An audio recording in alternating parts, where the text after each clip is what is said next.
Welcome to Chatting with the Experts.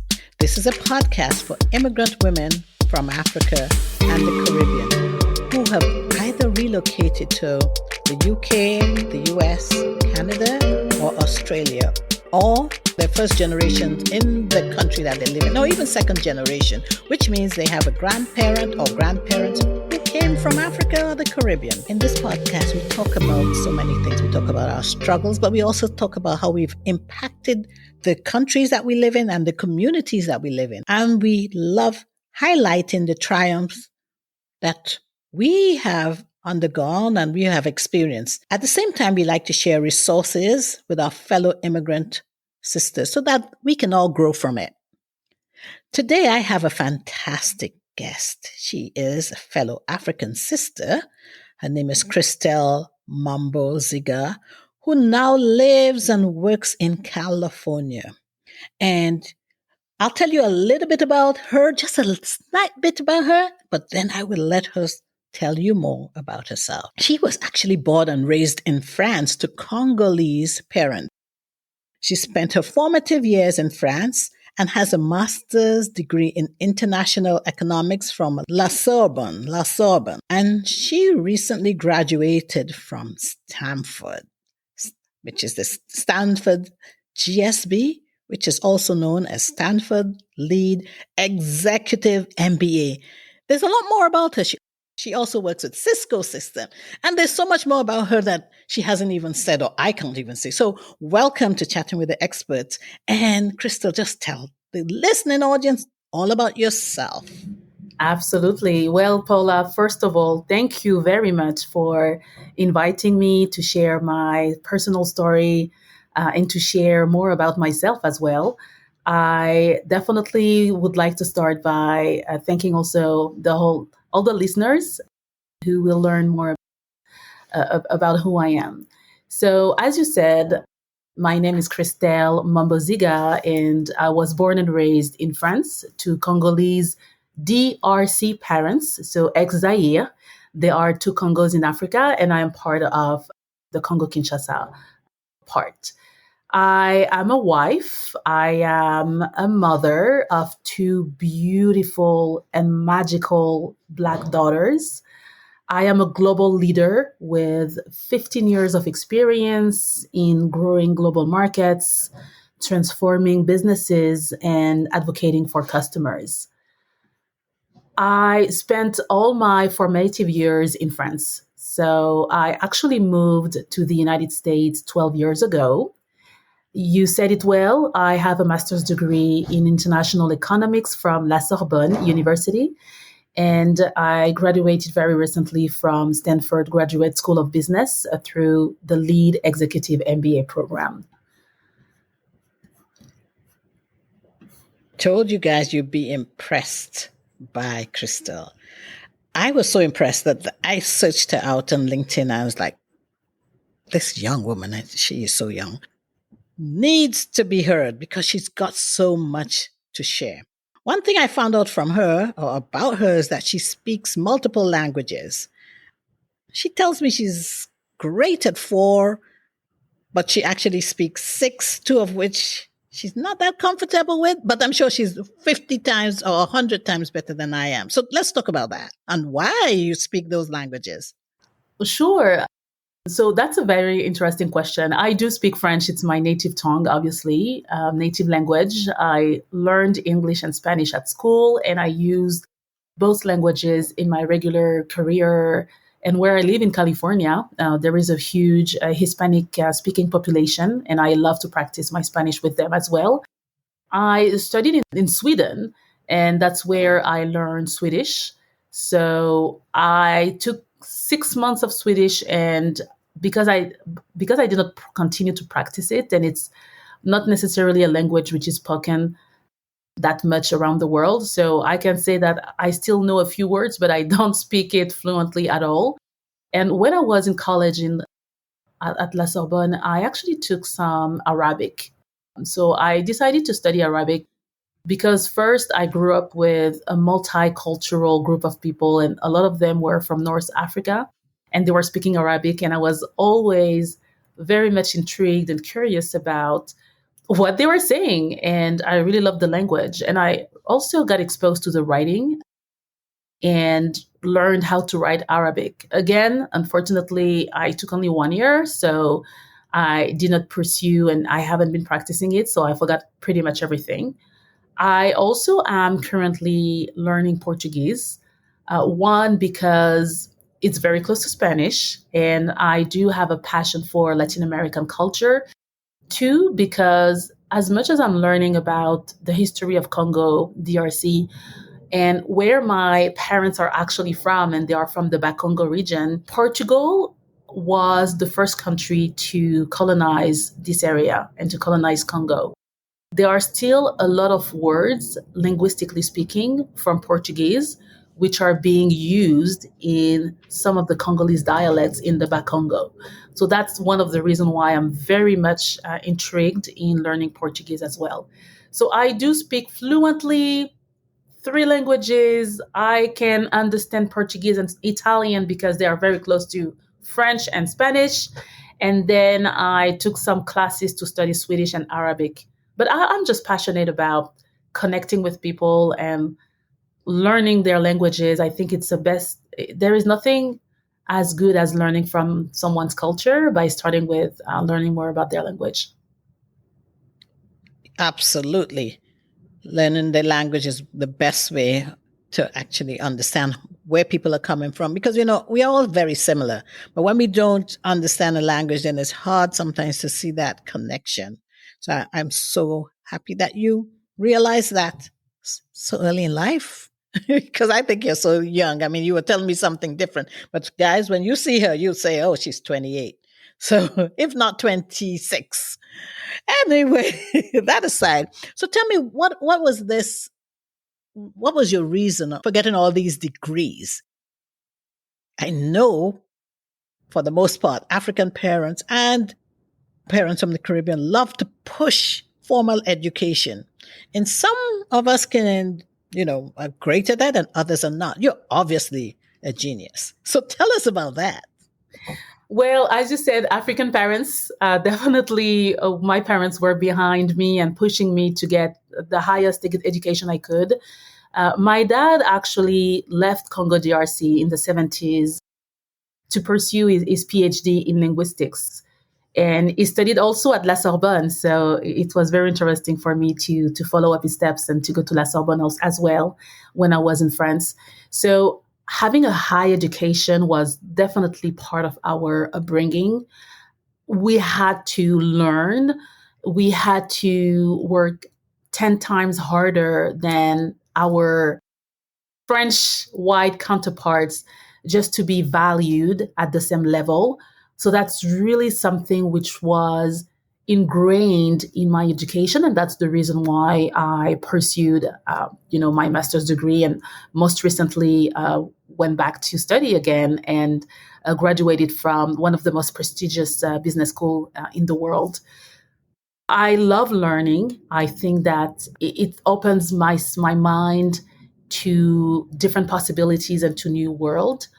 I think that working in technology also requires you to upgrade your skill set.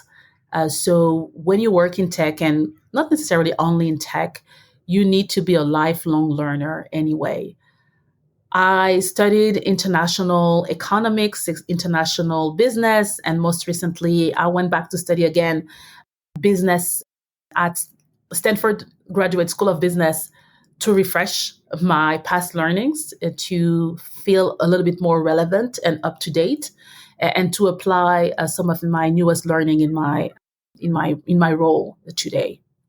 So that's the reason why it's a cultural thing. It was definitely a push from my parents and an inspiration from my dad, knowing that that's how he got to leave Congo to move to France. And this is also the way I am raising my 2 daughters who are below the age of 5. I'm telling them already at their age about the power of education. And I still believe that you can grow up and move from an additional level or level up through education. I still believe that. And yeah, that's the reason why I decided to continue to pursue additional studies and get to the highest level. And I'm continuing to learn. I'm still taking additional classes on the side. I do also focus a lot on personal development. So I love to read a lot of books from Brené Brown, as an example, or Adam Grant, just to continue to develop myself personally and intellectually as well. I love it. Personal development is also added to your suite of unlimited skills. And I know you're very ambitious. I mean, I just picked that up from talking with you prior to this. As I said, I looked at your profile on LinkedIn and I was like, yep, I want to speak to this young woman. And you haven't disappointed me. So I noticed that you're described as the ambidextrous leader. Why? That's a very interesting question.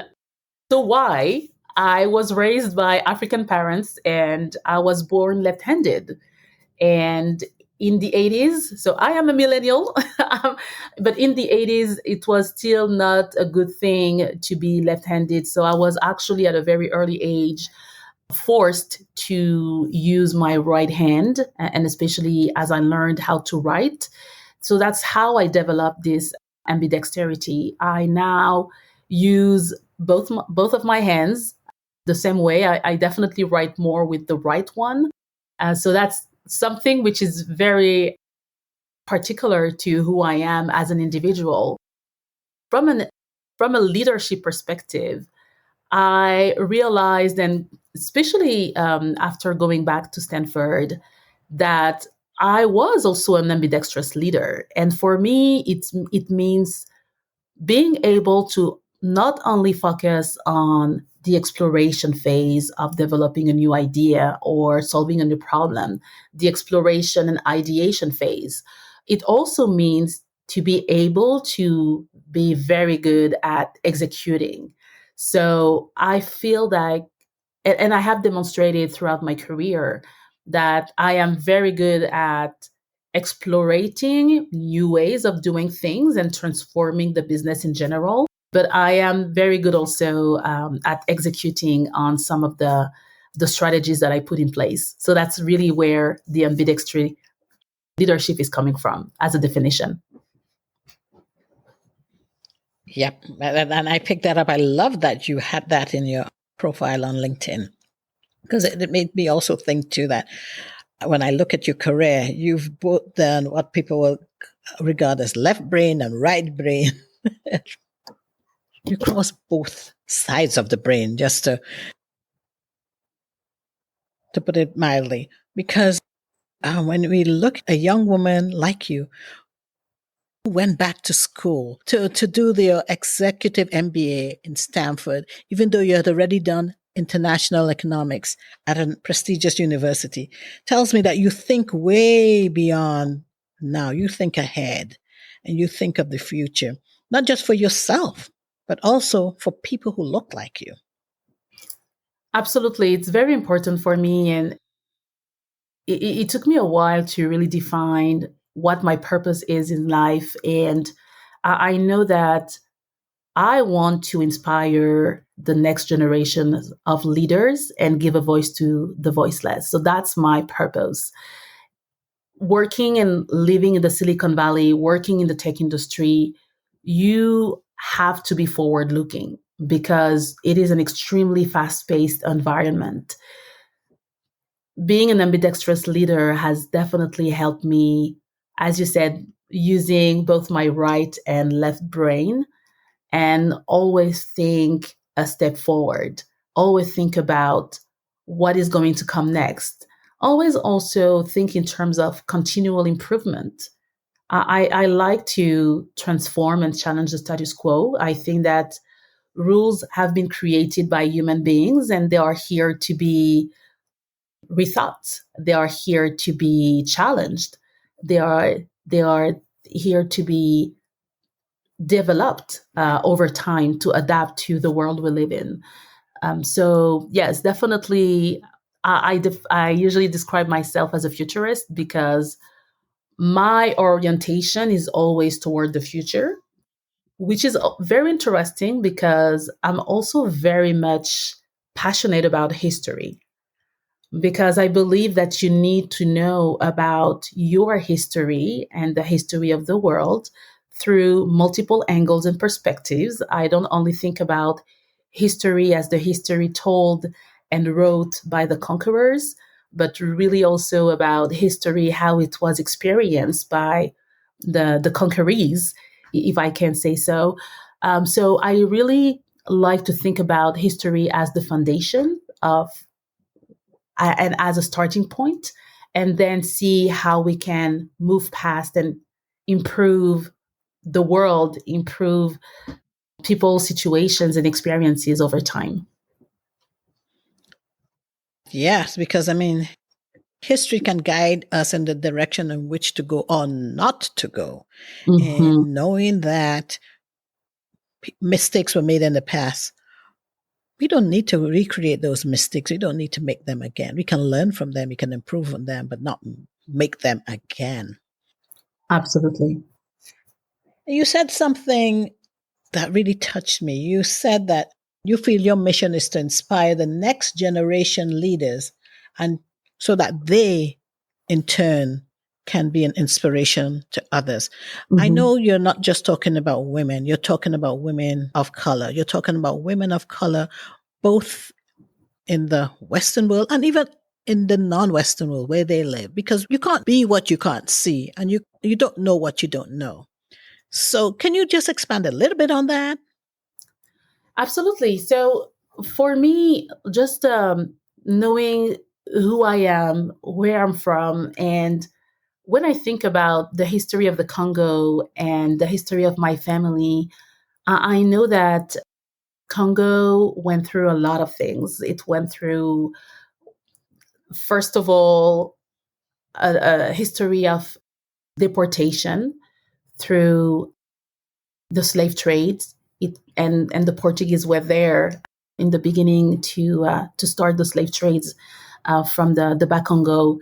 It went through a history of the population through the colonization from Leopold to the King of Belgium.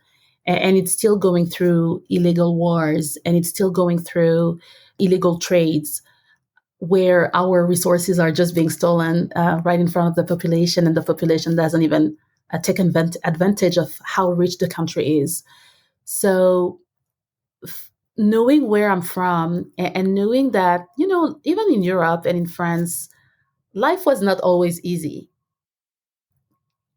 And I will tell more in my memoir. I'm actually writing a memoir as we speak. I don't know when it is going to be ready, but I will talk more about some of the things that I went through in my childhood. So I just want to show other people looking like me. And I'm not only talking about women or Black women, but people from the diaspora, people from coming from different backgrounds. I want to show them that no matter where you're from and no matter where you start, there is still an opportunity for you to grow, to develop yourself, and to get to where you want to go. I am not yet where I want to be. And as you said, I'm extremely ambitious. I do want to reach and join the C-suite level. So I want to become an executive in a tech company. This tech company might be mine at some point if I decide to launch my own, but that's where I want to go. So I'm not there yet. But in the meantime, I still want to show others that you can get to where you want to go if you stay focused, follow your dream, study hard, work hard, and be if you are able to continue to learn through your lifetime. I personally left France in my mid 20s. So I am not 20s, and you can do the math. I told you that it was 12 years. It had been 12 years since I moved to the US. But I left France because I went through a few instances and episodes of discrimination when I was looking for an internship, when I was looking for a job, even a summer job. I was seeing that I was not necessarily, or I would not be given the same opportunities as my counterparts. So that's one of the reasons why I left France. And today I want to inspire any other um, future leaders who sees that they are going through the same hardships and the same challenges in trying to grow personally and professionally, that you can decide to explore other places in the world and grow in other places. And that's what I did when I moved to the United States. I was pretty aware of how diverse the country was. I was pretty aware, and I could see from a representation perspective, I could see that women, men looking like me had access to higher positions of power at the corporate level. So those were definitely an inspiration for me. And if I want to continue to inspire others, that's exactly also where I want to get. I want to get to those high level of powers at the corporate level to inspire others. That's awesome. That's awesome. I love your ambition and love the fact, as you said, don't limit yourself to where you were born or where you live. Explore, because there are opportunities awaiting you that you may never know about if you don't move out. Taking the first step is very important. And so, talking about changes, we have within the last 2 years undergone extraordinary changes with the pandemic, and we seem to be moving out of it. And I know, you are futuristic, you think ahead. So, how would you say the pandemic has affected you, job wise, work wise? And yeah, let's just start there. Oh my God. It was a paradigm shift for me. It was a traumatic experience for me, to be honest with you. So, when the pandemic started and when the whole shelter in place and shutdown policies started to be implemented, I had just come back from maternity leave a month prior to the Oh, shutdown. my word. So I had my 6 months old daughter, newborn, well, not newborn, but baby, with me, who I had intended to put to a daycare. Well, actually, I had my mom with me the first month, but after this first month, she was supposed to go to daycare when the whole pandemic started. So I found myself having to work full time with two daughters at home under the age of 4. I found myself also getting back to the full house responsibilities since I had no longer access to the cleaning ladies who were helping me because no one was getting in the house. So it was definitely a highly disruptive experience. It was also a learning and growing opportunity. And actually, for both my husband and myself, at the very beginning of the pandemic, we decided to be extremely forgiving with each other and to always assume good intent. So that's, when the whole thing started, and I don't want to I don't want to joke on my mom, but my mom is a Congolese French woman. She doesn't speak English. She was here to help me the first month transitioning back to work. And when it started and she saw everything which was happening and people being sent to hospital and not being able to have family around, she told me, I'm not staying in this country. I don't speak English. I am over 65, might be part of the most vulnerable population. So I'm not taking any chances, and sayonara, I have to leave. So she left, and I do understand, and I was definitely in favor of her protecting herself and her health. So it was just my husband and I and our two girls. So yes, we decided to be forgiving, to always assume good intent. We knew how hard it would be. We were not expecting it to last for 2 years for sure. But from a learning opportunity perspective, we learned to better prioritize. And as much as growing up and being a professional, for me, work was a priority. Work was my life, and my life was my work. But I realized that family needed to be a priority. I realized at this during this episode of my life that I also had to let go of perfection. I love things to be organized. I love things to be extremely clean around me. And again, having a full time job, being a full time mom, being a full time housewife, being a full time everything, I just needed to let go of making sure that my house was smelling bleach every day, as an example. So I definitely let go of perfection.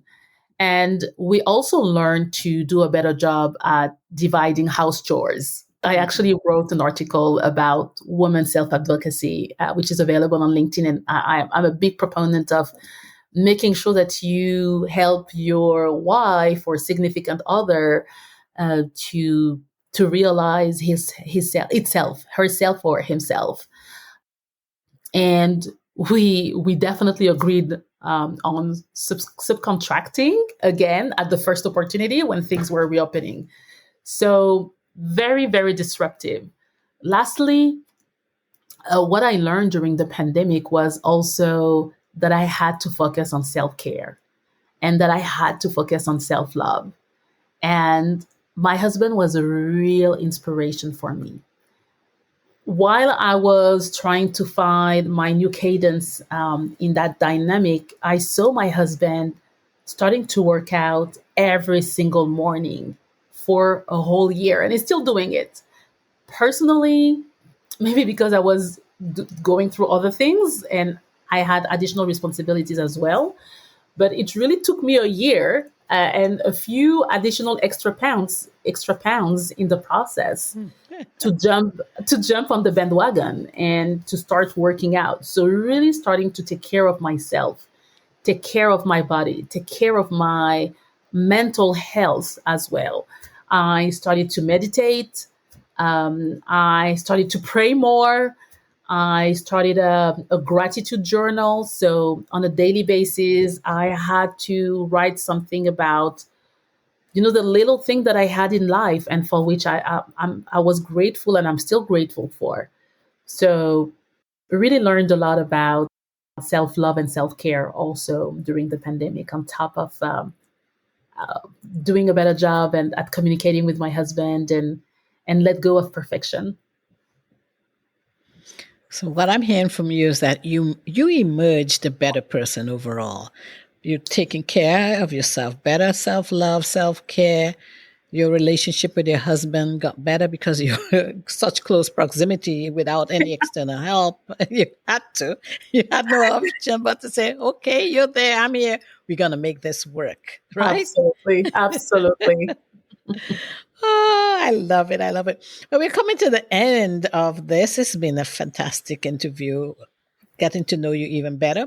But I want you to share with our listener, my listeners, our listeners, let's make it our Mm-hmm. listeners because they're listening to both you and I, some fun facts about some fun facts. When you're talking self-care and self-love, yeah, let's laugh a bit.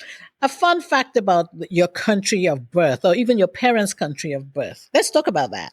Sure. So I'm going to start with my country of birth, which is France. And fun Ah, fact, it's not fun, it's serious. Food is the best food in the world. You have a lot of varieties between the heavily creamy cuisine in the north of France. And I was actually born in the north of France in Picardy. So you have the heavily creamy cuisine in the north, you have the Mediterranean influence in the south, and a lot of, more sophisticated and new cuisine in the Paris area. So about France, food is the best in the world. That's not a fun fact, it's just a fact. About my parents, about my parents' country of origin, Congo, DRC. What I love about Congolese people, and by the way, disclaimer: I have not gone yet. I have not even gone and been in Africa yet. So I have to say it because I want to remain authentic. But what I love about Congolese people, and the one that I know and the one that I get proximate with, is the fact that we as people, we are extremely creative and we are extremely resilient. And as I said in the beginning, we went through the worst form of deportation through the slave trade, depopulation under Leopold II, under the colonization. And we are still going through a lot of, episodes of illegal wars and illegal trade. But I see the Congolese people still producing some of the best music in the world. And I'm talking about the Congolese rumba. I also see the Congolese having such a great sense of fashion. And you all know about the sapeur.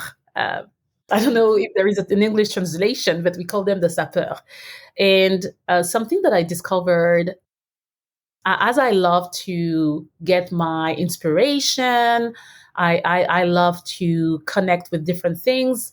So, on the artistic level, something that I recently learned is the fact that we also have amazing painters in Congo DRC, such as Jerry Samba and Burozi and Sherin or Sherin. Don't know how to pronounce it, but I'm very much impressed and very proud of how creative and resilient we are as Congolese people. So that would be my fun fact for Congo, which is my parents' country of origin. Yeah, And, knowing them as Africans, they will say, and that's where you are from as well. that's where I'm you know? from. Yeah, I don't need to Yes, yeah. be. I don't need to have been born there. I don't need to have visited it. I know where I'm from, and I'm proud of my rich heritage.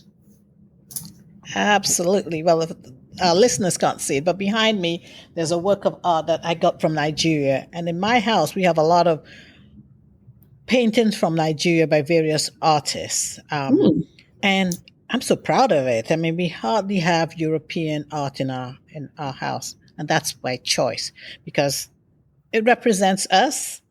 And I mean, a lot of work has not been appreciated, and it's up to us to make that happen. mhm. So if you go to a lot of my friends' houses, and even mine, we have African or Nigerian artwork up for all to see and all to admire because we admire it. My daughter has reminded me, Mom, what about the Caribbean artists? And I got to get better at that. I got to put some up too as well. I love it. Beautiful.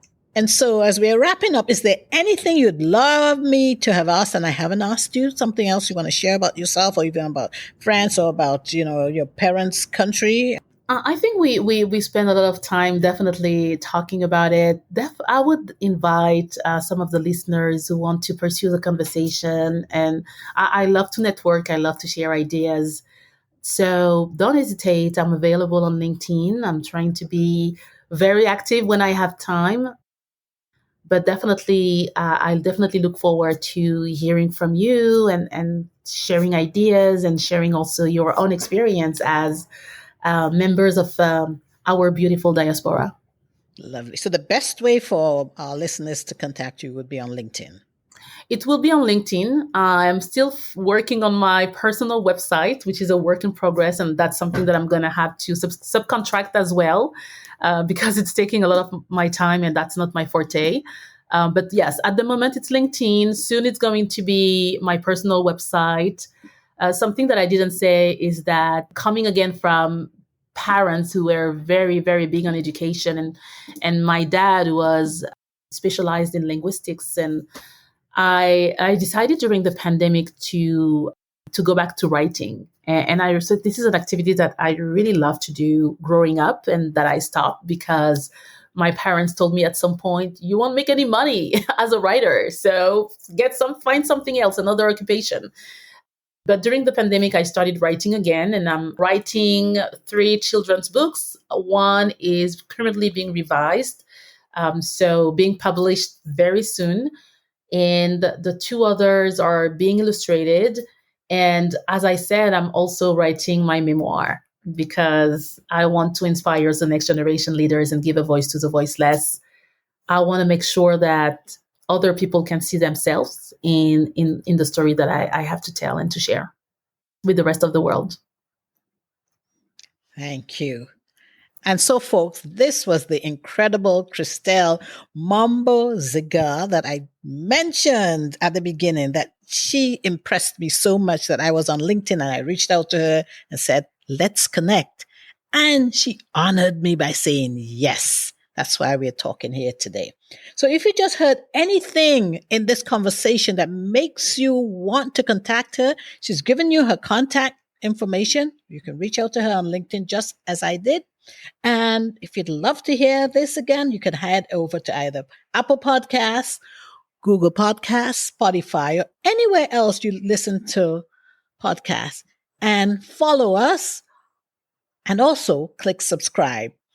And if you are an immigrant woman from Africa or the Caribbean, or you have parents or grandparents from these two regions of the world, please reach out to me on LinkedIn, or better still, on my website, which is www.chattingwiththeexperts.com/contact us, and let's chat.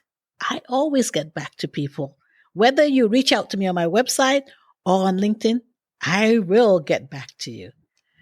Thank you so much, Christelle. I loved everything I heard about you, and I know you have so much more to even share in your memoir that's going to be released at sometime in the future, but I know pretty soon. Thank you. Thank you for having me. It was such a pleasure talking to you, and such a pleasure being able to share my experience and be an inspiration for anyone who resonates with what I've shared and what I've said.